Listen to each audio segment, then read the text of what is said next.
This is Mark Bell from SuperTraining Gym, the strongest gym in the West. I'm joined today by Andrew Zaragoza, Hello? who you don't always get to see on camera, especially in the podcast room. He's over there stuck in the corner, stuck in the dark, doing God knows what. But anyway, we're going to do a voiceover today of a workout that we did with our buddy and a guy that was just on our podcast, Gavin Murphy. So here we go. We got this weird kind of cable pull thing, pulley type thing. I forget the name of the company. I'll figure that out, and I'll attach the link to this YouTube video. Look at those lats. Oh my God! Where'd those come from? That guy's huge. But you can see that actual thing that we're pulling on. It actually has a pulley on it, and you can pull off to one side or the other. You can kind of do some unilateral stuff, but the stretch that you get and the activation that you get, there's a good shot of it. The activation that you get by using this device is amazing. And so then we decided to kind of step away from the lat pull down machine, and we're sitting on a box, and then we're pulling not only like towards us, but also down. So now it's kind of like a pullover movement. And what does it do? What do you feel, Andrew, when you're doing this? So I feel this exclusively in my triceps. Oh my God, and it's in his triceps again. But outside of the triceps, you really feel this all the way in your lats. It's become probably my favorite, movement, warm-up, whatever you want to call it. But you feel it from top to bottom, all the way down to your hips, everything. It feels great. The stretch is awesome, and the pump is for real. Yeah, we start out with this exercise. We've done it the last 2 weeks as the first movement. If you don't have this special piece, it doesn't really matter. You can use a rope. You can really use anything for pull downs. And just, when you look at a machine and you look at some of the different things that are in the gym, realize that you can do a lot of different things with each piece of equipment. It doesn't have to be confined to just you sitting down and using the machine as recommended. So this is a great warm-up, and not only is it a warm-up, but it thrashes the crap out of our lats. And for those of you trying to get into the lats and just having a hard time figuring out like where they are, how to activate them, and all those different kinds of things, this is one of the best exercises that we've found so far. And then right here, Mark had me pull my elbows in a little bit closer, and I thought I was going to start cramping up because you could really, really feel it. It blasts you. Yeah. It felt great though. Yeah, it's a good feeling. And then the other thing we've been doing on this day, this is our back day, and we've been doing everything except for deadlifts, and we've been doing the deadlift at the very end of the workout. And so that's been excruciating too, because you get over to the deadlift and your back is fried, everything's torched. And we even did some heavy like a T-bar row, which that kind of mimics a deadlift a little bit and gets into your lower back a bunch. And so just kind of wearing ourselves out before we get into those big lifts. Here's one of our new guys, and he's got some big weights on there. This guy likes to do a lot of West Side type stuff. So you're going to see him with a lot of bands and a lot of chains and different pieces like that. So how much does the green bands add to something like that? Yeah, it looks like the way that he has this set up, it's really hard to say, but I would say it probably adds about probably close to 100 pounds at the top. So I think that would be a fair assessment. At the very top, it's an extra 100 pounds, but maybe at the bottom, it's an extra 50. So he had 555 pounds on there. It'd be like, over 600 at the bottom of the lift. And here's our epic T-bar rows that we were doing. Rows for all the bros. And I'm messing around with some prototype shorts that we got going on there. We got some shorts that have compression, in the shorts themselves. So you don't even have to wear any undies. I like it. You can go undieless. What happens if you poop while you train though? Yeah, same as always. Just keep going. Keep going. It was awesome working out with Gavin, especially because during the podcast that we recorded, he had mentioned that he weighs about 185. And then so I told him, like, dude, that's awesome. That's kind of like where I'm hoping to get to. And as we're training, he's like, it's taken me like 30 years to get to 185. And so after hearing that, then watching him do everything you did, I was really inspired, and like he just got me really fired up. Oh, he's crazy strong. So it was impressive to watch him, especially when we were doing these rows. He just started getting after it. We started loading up more weight. He didn't care at all. He just went for it. Crazy Irishman. Yeah, he's a crazy bastard. It was great having him on the podcast and hearing some of his insight into, he's making a big leap right now. He's changing businesses. He's changing locations. He's moving from Los Angeles to Las Vegas, and not an easy thing to do when you have a wife and kids. Yeah.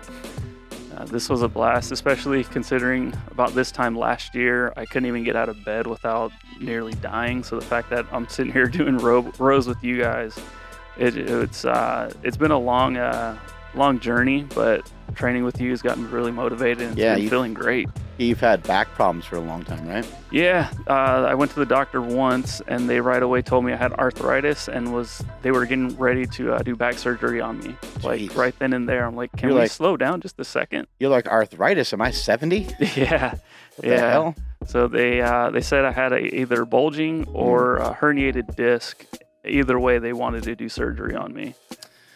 So, yeah, it's unfortunate that most people's experiences with doctors are not always great, and even that experience, it's like the doctor may have been correct, but the option to even get surgery just seems like, I don't know, man. It seems scary. I've never had a surgery, so I wouldn't even know what to expect from it. But when they were talking about cutting open my arm and doing some stuff to my elbow, I was like, I don't think so. I think I'd rather just live my life with a decrepit arm. Right.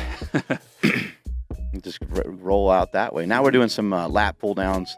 So you kind of get the idea, like we're trying to hit the lats from a bunch of different angles. We did, that first exercise was a good kind of stretcher. The second exercise was a good kind of mass builder with the row. And the lat pull down was really kind of thrown in here just because I wanted to do one more exercise before we deadlifted. But I didn't want it to be, something that was just so damn hard that we wouldn't be able to deadlift at all. So trying to, have some energy reserves, but then also get into exercise where we can kind of isolate the muscle. And here we're trying to get a little bit of a squeeze, and you can see me spotting, putting my fat little hand on the on the bar there, or on the weights, just scooting it up a little bit. When you do that, and we also switched handles, we're switching things up, getting a lot of different angles. But when you assist somebody a little bit in some of these bodybuilding movements, it just allows the athlete to contract the muscle a little bit more. It allows them to get a nice kind of hold and squeeze on the muscle.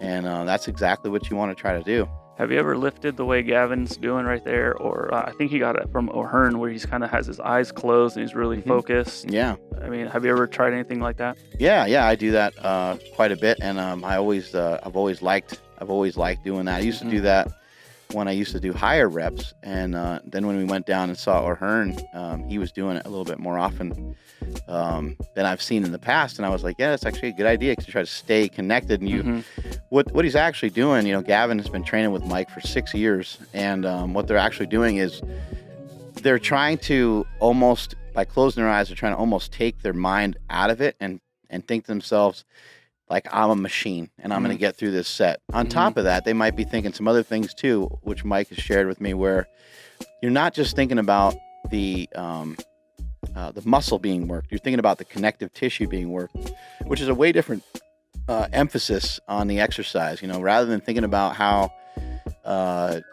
your biceps are fatiguing during the set when you're doing a lat pull down, or how your grip is starting to wear out.